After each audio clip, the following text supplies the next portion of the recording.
ವಿಧಾನಸೌಧದ ಡಿಸಿಪಿ ಸರ್ಕಾರದ ಮುಖ್ಯ ಕಾರ್ಯದರ್ಶಿಗೆ ಭದ್ರತೆ ಕೊಡಕ್ಕಾಗಲ್ಲ, ಸಾವಿರಾರು ಜನ ಅಭಿಮಾನಿಗಳು ಬರ್ತಾರೆ, ಭದ್ರತೆ ಕೊಡಕ್ಕಾಗಲ್ಲ ಬೇಡ ಅಂತ ಅದೇ ಕನ್ಫ್ಯೂಷನ್ ಇದೆ.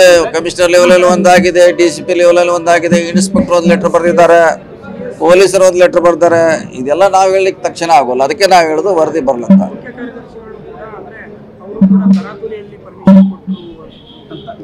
ನೋಡಿ, ಅವ್ರು ಪರ್ಮಿಷನ್ ಕೊಟ್ಟದ್ದು ನಮ್ಮ ವಿಧಾನಸೌಧ ಒಳಗಡೆ. ಇದು ಸಮಸ್ಯೆ ಆಗಿರೋದು ಸ್ಟೇಡಿಯಂದು. ಅದು ನಮ್ಮಲ್ಲಿ ಪರ್ಮಿಷನ್ ಕೊಟ್ಟರು, ಅದು ಕಾರ್ಯಕ್ರಮ ಆಗೋದು ಮುಗಿದೋಯ್ತು. ಸಮಸ್ಯೆ ಪ್ರಾರಂಭ ಆಗಿದ್ದು 5 ಗಂಟೆಗೆ ಸ್ಟೇಡಿಯಂದಲ್ಲಿ. ಅಲ್ಲಿ ತನಿಖೆ ಆಗಬೇಕು ಅಷ್ಟೇ.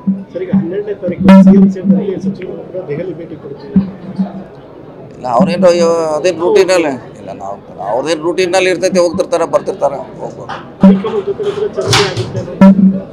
ಹೈಕಮಾಂಡ್ ಇರ್ಬೋದು. ಇದ್ರ ಸಂಬಂಧ ಏನೋ ವರದಿ ಕೇಳಿರ್ಬೋದು, ಇದೇನೋ ಘಟನೆ ಆಗಿದೆ ಅಲ್ಲ, ಇದ್ರ ಕರೆಸಿರ್ಬೋದು, ಕೇಳ್ಬೋದು. ಯಾಕಂದ್ರೆ ಅವ್ರಿಗೂ ಜವಾಬ್ದಾರಿ ಇದೆಯಲ್ಲ, ಹೈಕಮಾಂಡ್ ಜವಾಬ್ದಾರಿ ಇದೆ.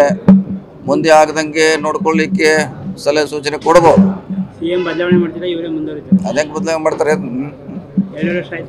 ಅದಂಗೆ ಯಾರು ಹೇಳಿದ್ರು ನಿಮ್ಗೆ 2 ವರ್ಷಕ್ಕೆ ಮಾಡ್ತಾರೆ ಅಂತ ಹೇಳಿದ್ರು ಅವ್ರು ಯಾರು? ಇಲ್ಲ ಇಲ್ಲ, ಹಂಗೇನಿಲ್ಲ. 2 ವರ್ಷಕ್ಕಂತ ಎಲ್ಲೂ ಇಲ್ಲ. ಸೊ ಈಗ ಅವರೇ ಇದ್ದಾರೆ, ಇರ್ತಾರೆ ಅಷ್ಟೇ. ಗೊತ್ತಿಲ್ಲ, ಅದು ಮುಖ್ಯಮಂತ್ರಿಗಳು ಸಹ ಹೇಳಬೇಕಾಗ್ತದೆ. ನಾವು ಹೇಳಕ್ಕಾಗಲ್ಲ, ನಮ್ಮ ವ್ಯಾಪ್ತಿಗೆ ಬರೋಲ್ಲ. ಅದ ಅವರೇ ಮಾಡಲಿ. Thank you.